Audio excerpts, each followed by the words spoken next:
Sistema é o nome que damos a um conjunto de elementos que formam um todo organizado. Qual o sistema que vivemos no Brasil? Você já pensou em como se organiza esse sistema e quem está no comando?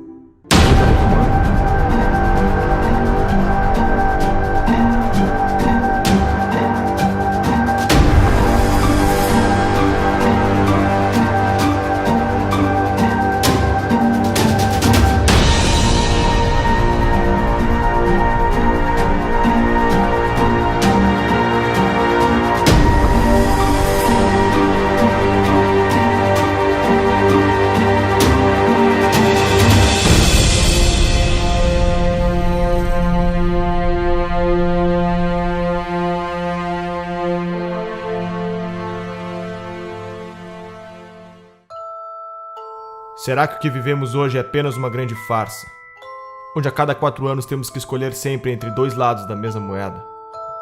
Estaria todo o sistema político infectado com o mesmo vírus?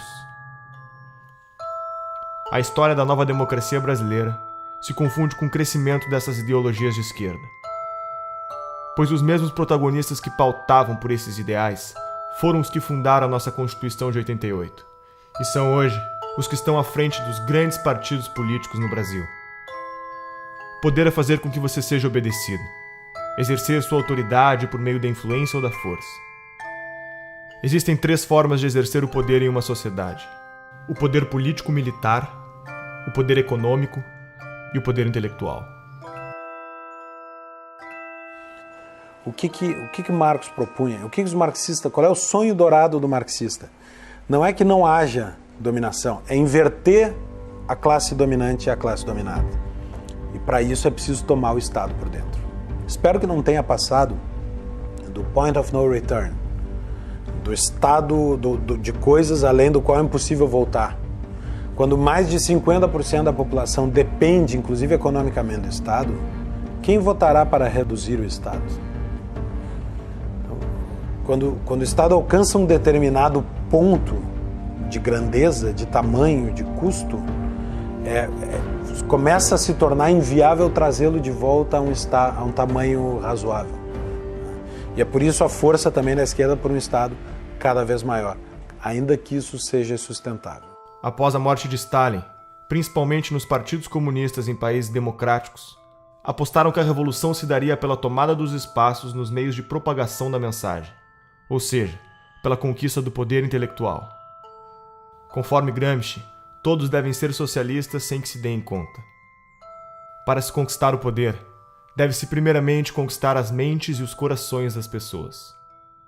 E quem ficou com o PT, na verdade, foi o público, digamos assim, a base essencial e original do PT, que foi a intelectualidade, principalmente universitária. O PT surgiu com os intelectuais da USP, junto com o pessoal da Teologia da Libertação, um pouco, e a CUT.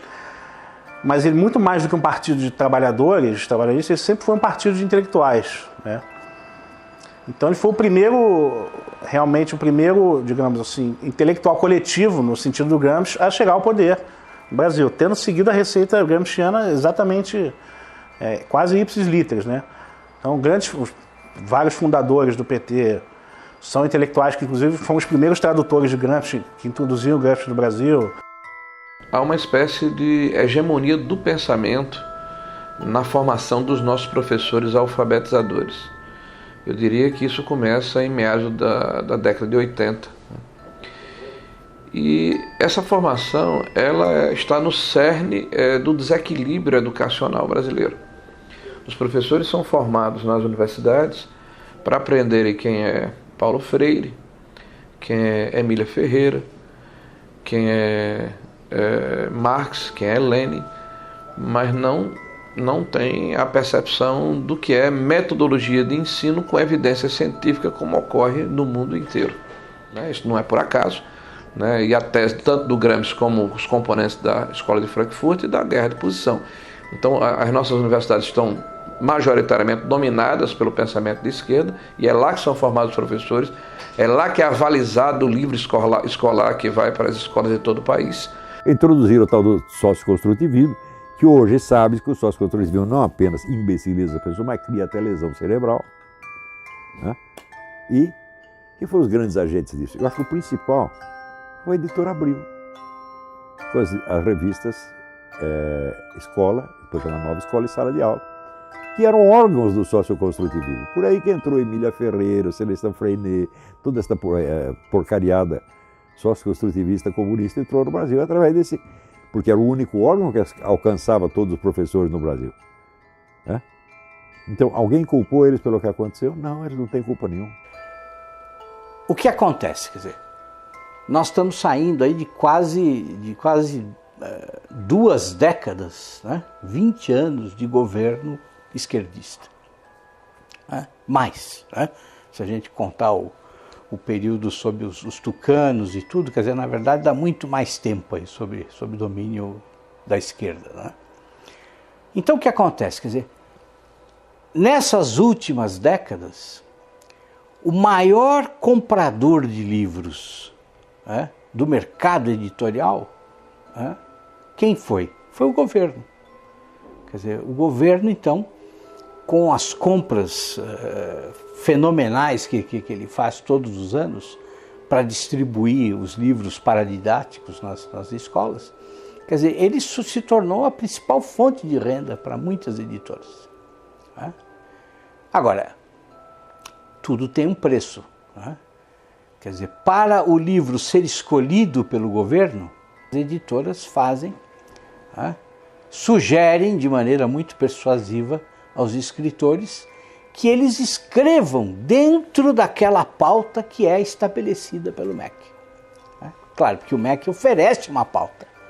Né? Ele diz assim, olha, o livro para ser comprado precisa seguir este critério, e são critérios ideológicos. Você tem o gramscianismo aplicado ao mercado editorial muito semelhante ao mercado jornalístico, aos jornais, às revistas.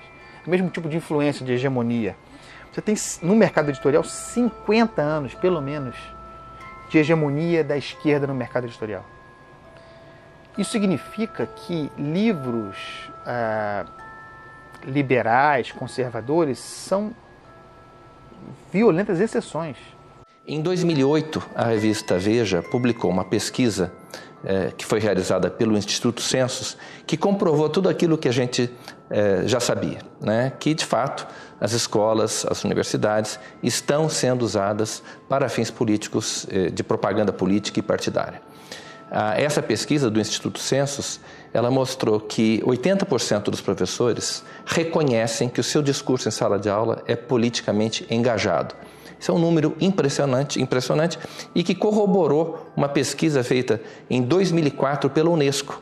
Então, os dados dessas duas pesquisas são convergentes e mostram que para 78% dos professores brasileiros na educação básica, a principal missão da escola é formar cidadãos. E para apenas 8% é transmitir conhecimento, transmitir as matérias aos estudantes. Essa pesquisa, tanto do Instituto Census como da Unesco, comprovaram essa percepção generalizada que existe de que, efetivamente, as escolas estão sendo usadas para fins de propaganda política, de doutrinação e propaganda política partidária. Professor de filosofia, concursado. O professor não pode agir em sala de aula como um militante. Ele é um servidor público, ele é um agente do Estado. Dia 22, a gente integra a paralisação do dia 22 de greve geral. E o Estado, de acordo com a Constituição Federal, o Estado brasileiro, ele é politicamente neutro. Existe a Constituição, prevê o princípio da neutralidade política, ideológica e religiosa do Estado. Então não cabe ao professor, no exercício das suas funções, fazer propaganda de partido político, por exemplo. E muito menos, ou também não lhe cabe, mobilizar os seus alunos, manobrar os seus alunos para que eles participem de um ato político, de uma manifestação a favor ou contra uma determinada corrente que disputa o poder na sociedade. Isso é ilegal, também por força da Constituição. Dos professores que estão formando nossos alunos, 86% veem Che Guevara de forma positiva e 65% veem Lênin de forma positiva. Que cidadãos são esses que estamos formando? Nós estamos vivendo um momento muito difícil na educação brasileira. Agora, com a Base Nacional Curricular Comum, eu particularmente estou assustado com os documentos que foram publicados pelo MEC, O primeiro documento era um panfleto doutrinário e um atraso pedagógico. O segundo é um panfleto doutrinário e um atraso pedagógico um pouco menor. Me parece que é um bode na sala, né? Se criar dificuldade para se gerar facilidade. O ministro alega que vai filtrar esse processo, que vai submeter ao Conselho Nacional de Educação, mas eu não posso acreditar num conselho que está completamente aparelhado, né, que com raras exceções é formado por ativistas políticos de esquerda. Então a hegemonia política, ela inclusive ela agride a Constituição brasileira, que fala da pluralidade. O governo do PT é majoritariamente apoiado pela União Nacional dos Estudantes. A UNE é a entidade máxima dos estudantes brasileiros e representa cerca de 6 milhões de universitários. Em 1937, ano que Vargas decreta o Estado Novo, os estudantes fundam a União Nacional dos Estudantes, UNE. Na UNE, o mimeógrafo rodava panfletos fazendo propaganda socialista ao som da Internacional, tocada na vitrola doada pelos americanos. A União Soviética, pátria-mãe do socialismo, era o exemplo a ser seguido. E o comunismo a utopia em corações e mentes jovens pelo mundo afora. Até Carlos Drummond de Andrade fez versos para Stalin. A poesia fugiu dos livros, agora está nos jornais. Saber que resistes. Então, a UNE hoje perdeu credibilidade. A CPI da UNE é uma necessidade. Nós queremos pressionar as autoridades da Câmara nos próximos meses para que ela saia do papel. Ela está aprovada, está lida em plenário, ela tem que acontecer. A investigação principal é saber aonde foi, onde está sendo usado o dinheiro das carteiras estudantis arrecadadas no Brasil inteiro. Teve uma indenização, que nós queremos saber onde aplicar esse dinheiro, indenização pelos mortos na época da ditadura militar que tinham vínculo com a UNE. O que é isso? Foram milhões de reais via governo federal do PT, pagos por uma entidade como a UNE, e as famílias não participam disso. Existiram esses casos, não existiram, tem comprovação, não, fizeram uma indenização milionária. Nós queremos na CPI da UNE saber se esse dinheiro foi usado só para pagar ônibus, manifestantes que vinham aqui fazer protesto, ou seja, o governo aparelhou a UNE, a CUT, o MST com o dinheiro do governo para simular que eles tinham apoio popular para impedir o impeachment, aparelharam esses órgãos para virem aqui para contestar projetos de lei que poderiam investigar ou a criação de CPIs. E pode ter certeza, meu feeling é que uma CPI da UNE põe mais gente na cadeia. O movimento estudantil ele é um movimento autoritário, totalitário, truculento, violento, e ele não... Eu cheguei a escrever isso outro dia numa coluna na Folha. Você encontra mais debate em igreja evangélica do que na universidade. A universidade não tem nenhuma liberdade de debate, não há nenhuma possibilidade de você levantar qualquer posição contrária ao conjunto de professores que administram aquele espaço, certo? E, assim, há uma piora no sentido de que há mais jovens que chegam com um discurso fechado, identificado com a esquerda, já na universidade. E quando eles chegam na universidade, então, se você estiver falando assim de um curso de humanas, onde tem várias disciplinas de humanas, eu diria que 80% ou 90% do conteúdo dado em sala de aula será de esquerda.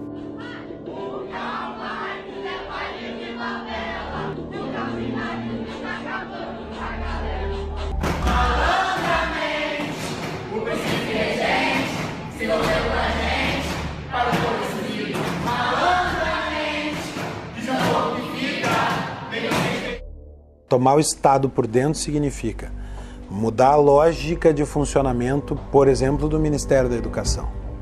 O Ministério da Educação agora deixa de ter a função de servir para Marx a burguesia e passa a ter a função de ser um elemento de revolução, de contribuir para a quebra da dominação da burguesia, da formação do proletário cidadão. Fecha muito com as teorias de educação que são aplicadas no Brasil. Essa questão da hegemonia da esquerda, né, sobretudo no meio universitário, que eu acho que isso fez muito mal para a cultura além da universidade, né, porque causou um certo uma restrição muito preocupante, né, do imaginário das pessoas. Uma coisa que o Olavo de Carvalho fala sempre, que a sua capacidade de imaginação, de ampliar suas imagens, é muito importante para quem exerce atividade intelectual, né? Há décadas estamos formando pessoas com base no pensamento marxista. Onde toda essa gente foi trabalhar? A mídia é o maior formador de opinião da população. São TVs, blogs, jornais e revistas que contam ao povo o que está acontecendo. Mídia técnica significa que o governo deveria gastar com publicidade proporcionalmente à audiência dos respectivos veículos de comunicação.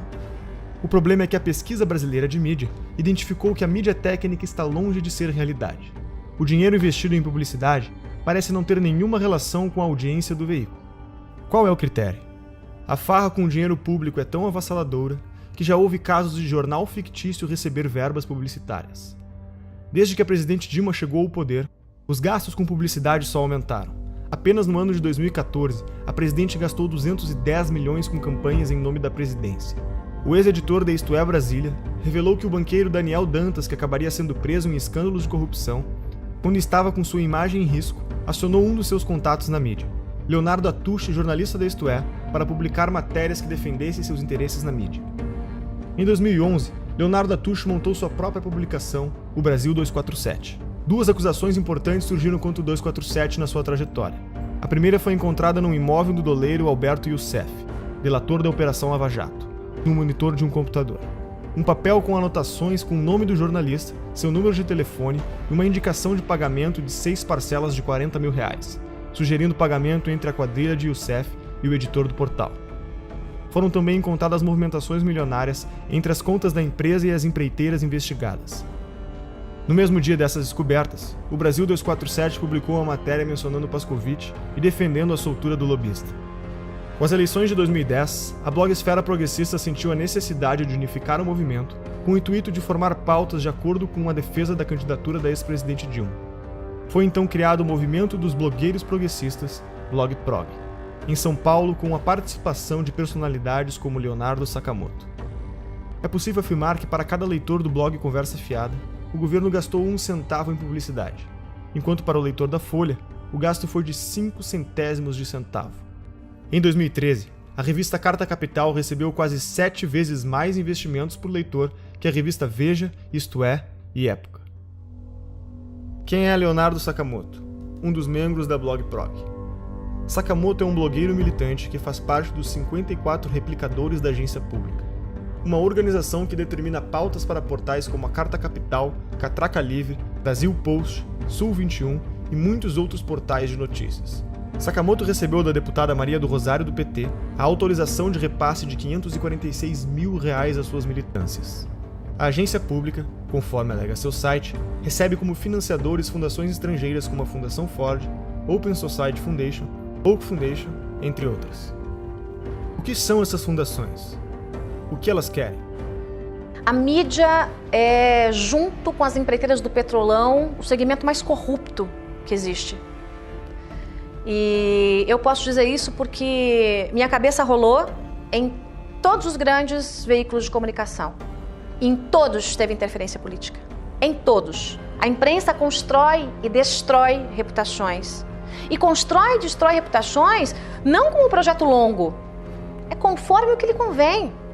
Quantas vezes nós vimos imprensa mudar de lado, mas da forma mais descarada. Ela não diz mudei de lado. Ela simplesmente exalta uma figura aqui e depois destrói. Exalta outra figura ali e depois destrói. Me diga qual é a grande imprensa que não recebe dinheiro público, que não recebe dinheiro de governo federal, que não recebe dinheiro de estatal, que não recebe dinheiro de banco público, que não recebe dinheiro de governos estaduais e municipais. E muitas vezes a imprensa faz a política do achaque. Ah, não quer pagar? Então você vai ver. E aí bate. Denúncia, bate. Como é que funciona em geral, né? Em geral você faz uma reunião de pauta, em geral o editor-chefe, ou secretário de redação, né, ou diretor-geral, vem ali já com a linha editorial pronta, né, troca uma ideia, a pauta é essa, a pauta é aquela, ó, você vai construir matéria nesse sentido. Então você já recebe uma orientação, ponto. Né? Aquilo vai voltar para a mão do editor, o editor vai corrigir, vai às vezes mudar todinha a sua matéria ou vai simplesmente derrubar.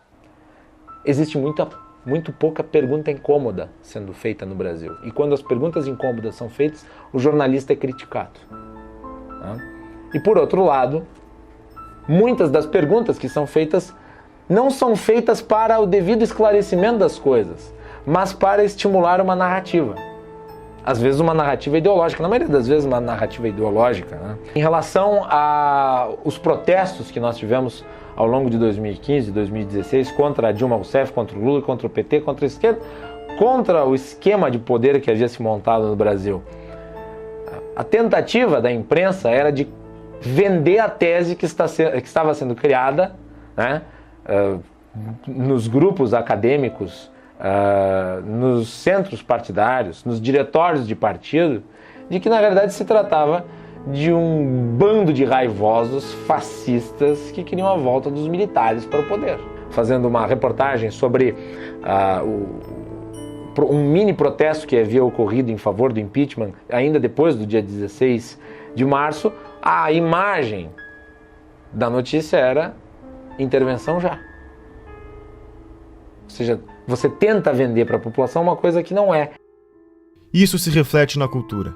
A Lei Federal do Incentivo à Cultura, número 8.313, conhecida como Lei Rouanet, foi criada durante o governo Collor e é o principal mecanismo de financiamento e incentivo à cultura do país. As empresas podem investir até 4% do valor de seu imposto de renda, recebendo o valor em forma de desconto e patrocinando projetos culturais. O Ministério da Cultura deve aprovar o projeto, para então o responsável poder captar o dinheiro. Já parou para pensar quem escolhe os projetos que são selecionados? E que projetos são esses? O grande problema são os editais. Nos editais existe uma comissão que vai julgar os projetos submetidos, né? Então, quais são os critérios da comissão? Aí tem lá uma série de critérios teóricos que eles têm que seguir, né? Mas na prática, a questão ideológica vai sempre prevalecer. Por quê? Porque a maioria das pessoas que participa do julgamento de editais são pessoas de esquerda. E não é só de esquerda socialista mesmo, entendeu? Não é esquerda...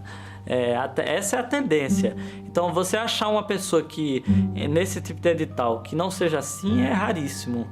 Você me perguntar quem faz parte de julgamento edital e que não é socialista, eu não vou saber dizer. E olha que eu conheço muitas pessoas, né?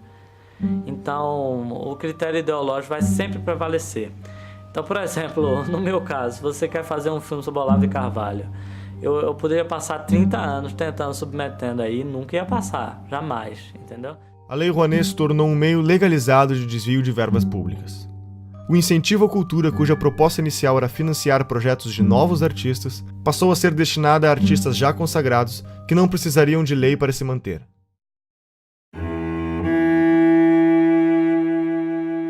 Foi justamente na gestão do Gil que começou essa deformidade da Lei Rouanet. A Lei Rouanet já existia, mas essa coisa de beneficiar artista consagrado, artista tipo Ivete Sangalo, pessoas já com nome, já com anos de carreira, isso foi na gestão do Gil. Olha, a gente está para abrir aqui a CPI da Lei Rouanet, exatamente para chamar artistas que receberam dinheiro sem precisar da Lei Rouanet. Então, o que fica suspeito, para não dizer comprovado, é que a Lei Rouanet serviu para comprar essa classe artística. Dificilmente você vê um ator se posicionando contra o PT. Regina Duarte começou a bater duro, tomou uma geladeira na Globo. E diversos outros ou nada falam ou apoiam. Por exemplo, Luan Santana recebeu 4,5 milhões da Lei Rouanet. Será que ele precisa mesmo desse incentivo do governo para colocar diante dos seus shows? Será que um ingresso ali, que com certeza não é menos do que R$100 para um show dele, será que o ingresso do show dele já não é suficiente para ele se manter? E assim eles vão conseguindo comprar toda a classe artística. E traz muita gente a reboque. Quando um cantor fala alguma coisa, os seguidores dele, que são fanáticos por ele, adoram a música dele, adoram o trabalho dele no cinema e etc., eles não tendem a se confrontar com essa pessoa. Então é muito interessante para o governo ter essas pessoas ao seu lado. E aí já emenda no artista, já emenda logo intelectual também, intelectuais, artistas, e vão trazendo eles para cá. Exemplo notório, Wagner Moura ficava aí no exterior denunciando o golpe. Chega a ser uma infantilidade hoje em dia ficar batendo nessa tecla do golpe. Mas eles ficam a todo momento batendo em cima disso até que vire verdade. Porque eles querem colocar nos livros das escolas que houve um golpe em 2016 contra uma presidente eleita democraticamente.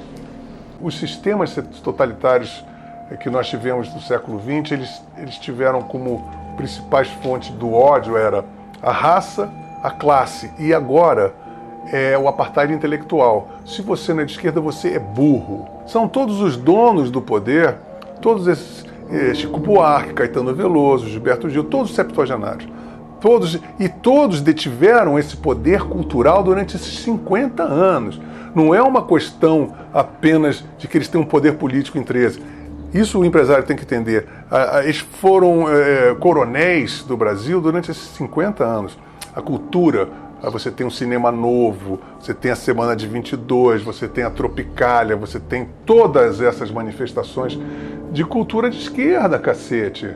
Um dos exemplos do enviesamento dos projetos apresentados pela Lei Rouanet é o filme sobre José Dirceu, um dos petistas envolvidos com o mensalão, para o qual foi aprovado 1,5 milhões de reais. O deputado do PSOL, Jean Willis, também vai virar documentário. Será financiado por 842 mil reais do dinheiro público. O filme do Lula foi financiado em 12 milhões de reais, por empresas que entre elas constavam Camargo Correia, OAS e Odebrecht. Esses são apenas alguns dos exemplos do destino dos mais de 15 bilhões de reais investidos pelo PT através da Lei Rouanet. Na prática, o que vemos é que o dinheiro segue a ideologia. Na 10ª Mostra do Cinema e Direitos Humanos, o conteúdo deveria ser relacionado com um dos seguintes temas: população LGBT, população negra, população em situação de rua, combate à tortura, enfrentamento da homofobia, mulheres, participação política, direitos humanos e outras minorias. A maior parte do dinheiro vem das estatais. A Petrobras gastou mais de 400 milhões de reais na última década para aprovar projetos como o Projeto Pai e Filho, que conta a história de um homem aprisionado e oprimido pelo poder do pai, que procura enfrentá-lo para quebrar a hierarquia da família. Já o Projeto Joelma conta a história da inadequação da mulher nascida no corpo de um homem, rompendo aspectos da sexualidade e do gênero. O rapper MC Guimê, que fatura mais de 300 mil reais por mês, teve autorização de captar via Lei Rouanet mais de 500 mil reais para a produção de um DVD. Luan Santana conseguiu aporte de 4,1 milhões de reais para cobrir sua turnê e Cláudia Leite aprovou a captação de 6 milhões de reais para fazer shows no litoral norte do Brasil.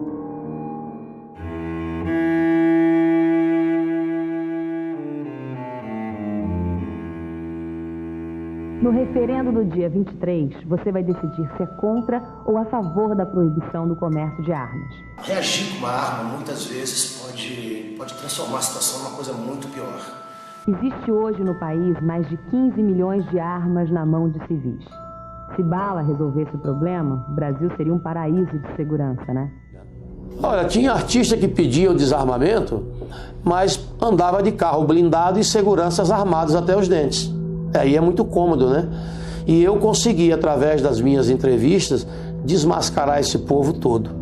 O Ratinho, por exemplo, eu lembro quando eu fui lá debater no programa dele, antes de entrar no programa, eu dei uma volta nas imediações do estúdio e comprovei que o carro dele era blindado. Comprovei que ele tinha 3 seguranças armados. Ele não tinha o direito de defender o desarmamento do povo quando ele não precisava disso, né? Outra, a Angélica, para você chegar no condomínio dela, a 300 metros você não conseguia chegar. Segurança totalmente armada, quer dizer, qual a legitimidade dessas pessoas que têm essa segurança ao seu redor pode dizer que você não pode usar uma arma de fogo? Que conversa é essa de partir da premissa que todo cidadão honesto, trabalhador, não pode ter uma arma de fogo? Parte da premissa que você é marginal? Se você acredita que vestir uma camisa branca com a pombinha da paz vai salvar a sua vida, use. Mas se você acha que uma arma dentro da sua casa, se você conseguisse antecipar a ação do marginal, vai salvar a sua vida, ninguém pode te negar esse direito. E é isso que nós defendemos. O seu direito de escolha. Se você quer, cumprindo os requisitos, você tem direito garantido. Coisa que, infelizmente, o governo do PT retirou isso do povo brasileiro. A violência pode ser usada para o bem ou para o mal. É que nem arma. A esquerda adora falar que a arma mata. A gente está num país que a gente sabe que tem mais arma que habitantes e que a segunda emenda, que é o direito de legítima defesa, é sagrado.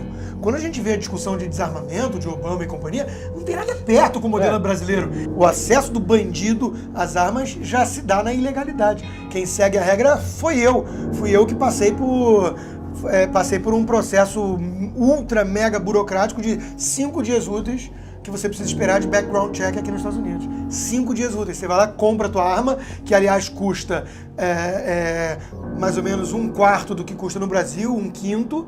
A arma no Brasil custa 4, 5 vezes mais caro. Você compra a arma, espera 5 diazinhos e vai lá buscar.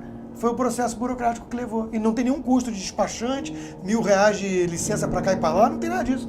Porque é um país que entende um direito básico do indivíduo de legítima defesa. Todos os países aonde surgiram os grandes ditadores, uma das primeiras providências dele foi desarmar o cidadão.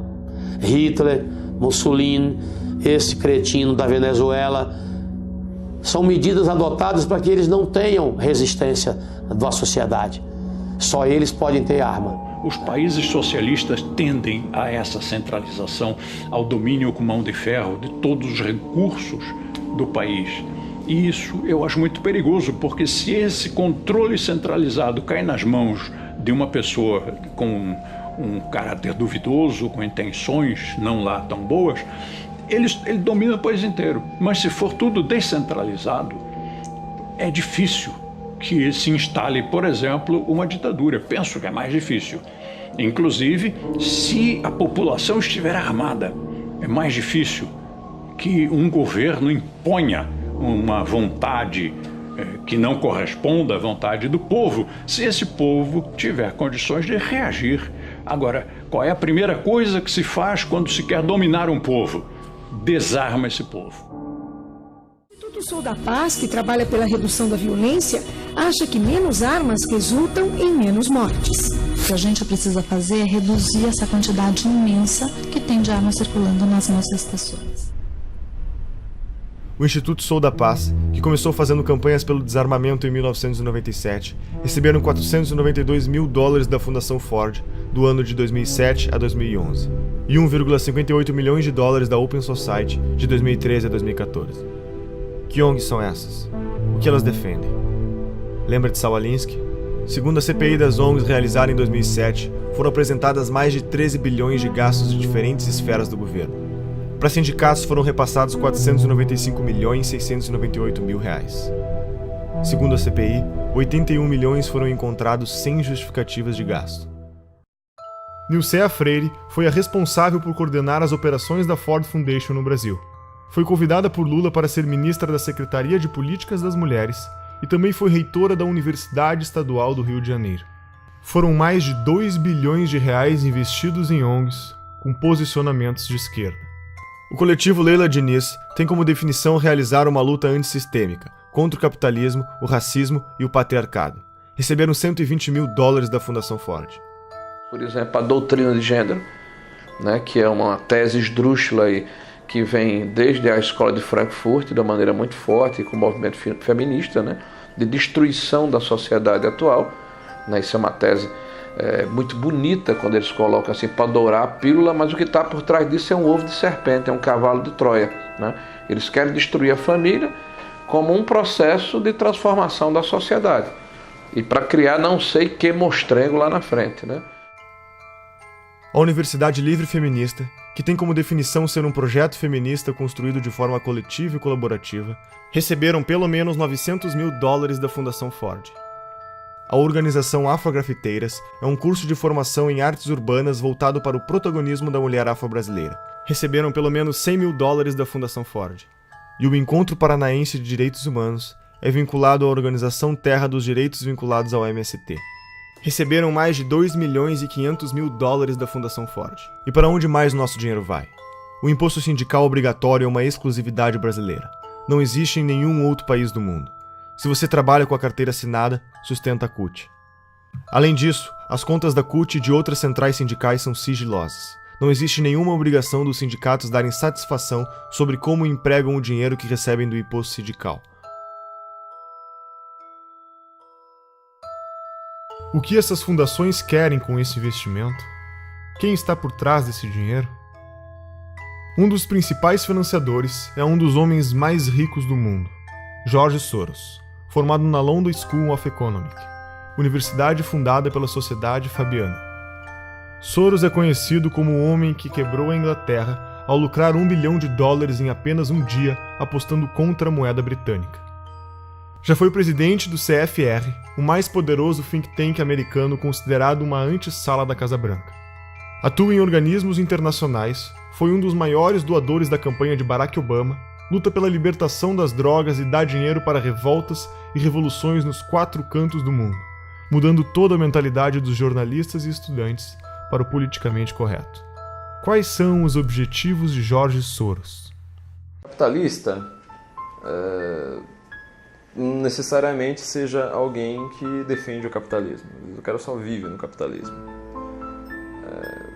Por exemplo, é como você dizer que, sei lá, Cuba é um país socialista. Não quer dizer que qualquer cubano é um socialista.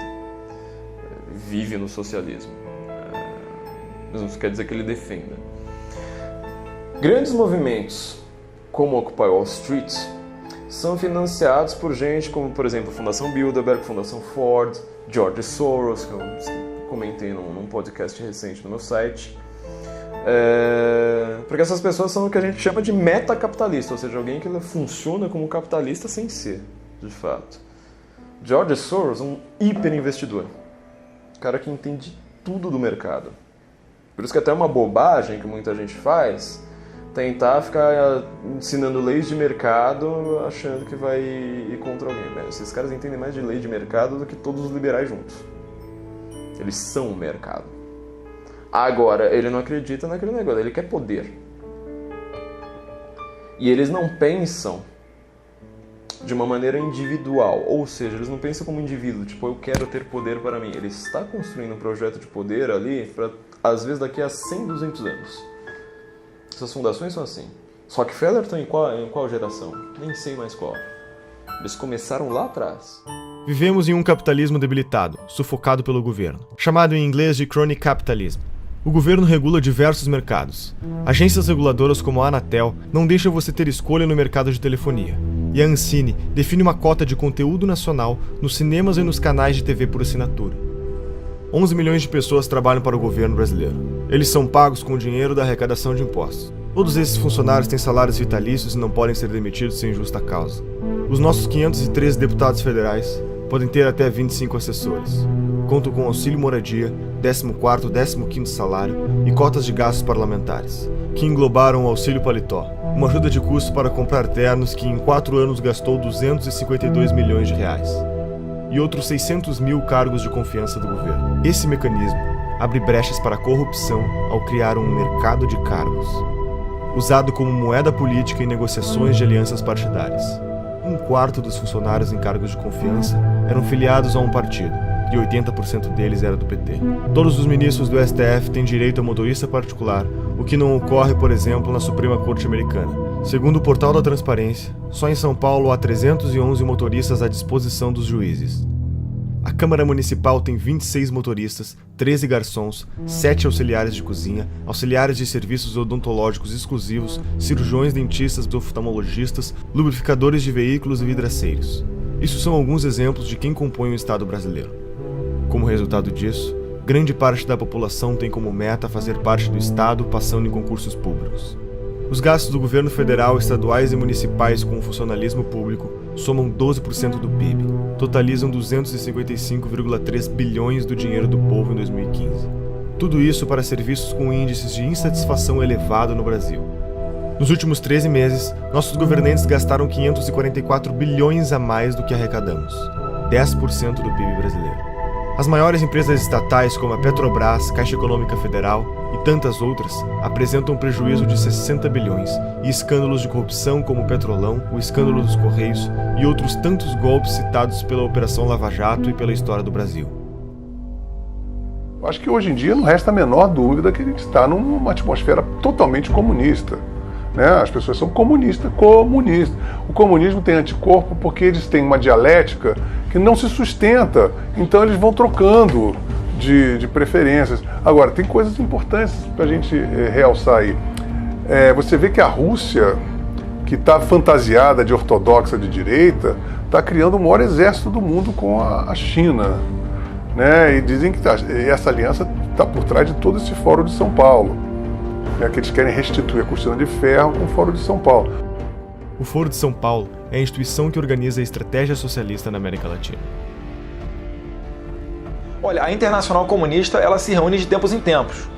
Por exemplo, em 2005, se não me falha a memória, teve uma reunião em São Paulo e, inclusive, o líder do PSDB à época, o Aníbal Mendonça, ele era deputado ou senador, fez uma nota lamentando, né, que houve uma reunião da Internacional Socialista e não foi convidado o PSDB para fazer parte.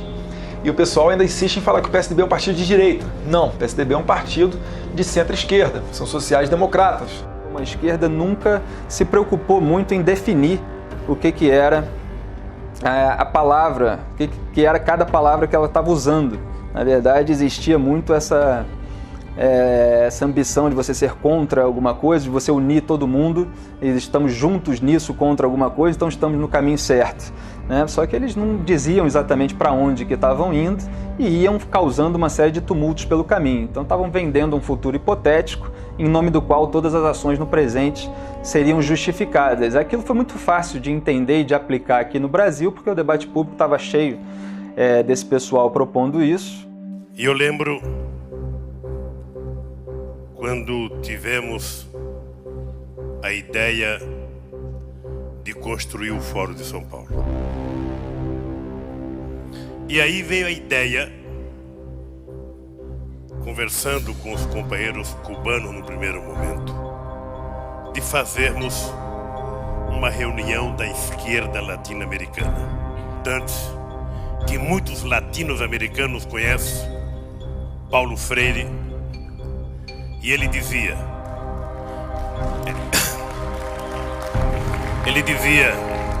juntar os diferentes para derrotar os antagônicos.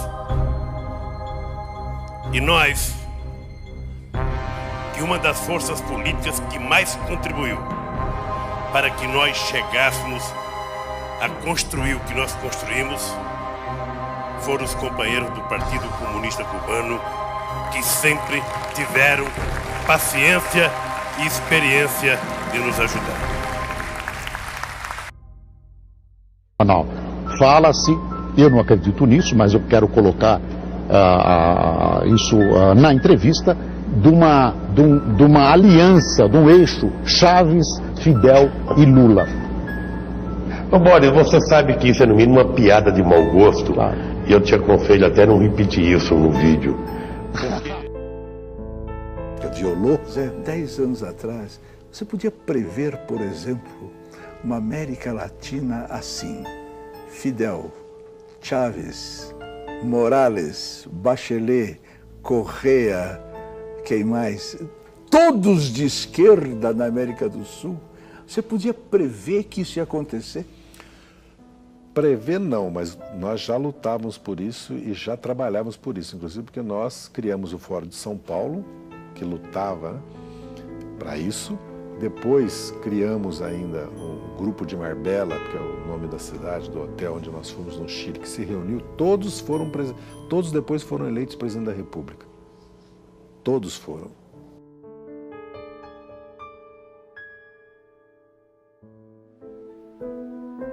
Tudo custou muito caro para o Brasil. Tudo custou muito caro para o mundo. Caro para a nossa educação, para as nossas crianças. Caro para a autoestima da humanidade e para todos os 100 milhões de mortos que perderam seus sonhos em genocídios e na falta de liberdade. Herdamos a responsabilidade de acabar com a utopia. Nós temos o compromisso de aprender com o passado. Não podemos deixar esse episódio da história desconhecido. É nosso dever documentar tudo para que nas próximas gerações os jovens saibam que está na mão deles preservar a trajetória da humanidade. O mundo anseia pela verdade para se libertar e continuar crescendo. Não é só economia nem só política. É a manifestação dos valores da nossa sociedade, das nossas famílias, dos nossos antepassados e de todos os nossos filhos. Despertamos intelectualmente. Não há mais espaço para ditadores monopolizarem nas nossas vidas. Agora precisamos quebrar a dominação cultural que nos foi imposta.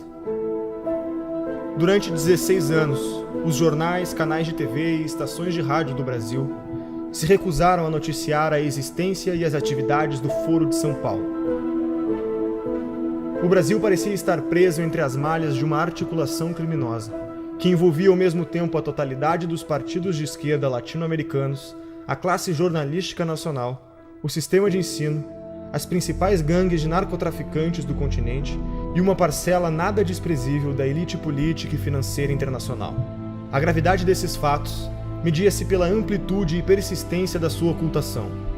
Crescendo em segredo, o Foro de São Paulo tornou-se o motor principal das transformações históricas no continente, enquanto a ignorância geral fazia com que os debates públicos e a vida cultural se afastassem da realidade, se transformando em uma engenharia de alienação, fortalecendo ainda mais o crescimento de um esquema de poder que se alimentava da sua própria invisibilidade. A queda vertiginosa do nível de consciência pública nessas condições era inevitável. Um dos aspectos mais perigosos da situação é a facilidade com que os culpados se desvencilham de qualquer tentativa de denúncia, qualificando-a de teoria da conspiração. Mas quem falou em conspiração? O que vemos é uma gigantesca movimentação de recursos, de poderes, de organizações, de correntes históricas, tudo documentado. É o inimigo onipresente e invisível, sonhado por Antônio Gramsci.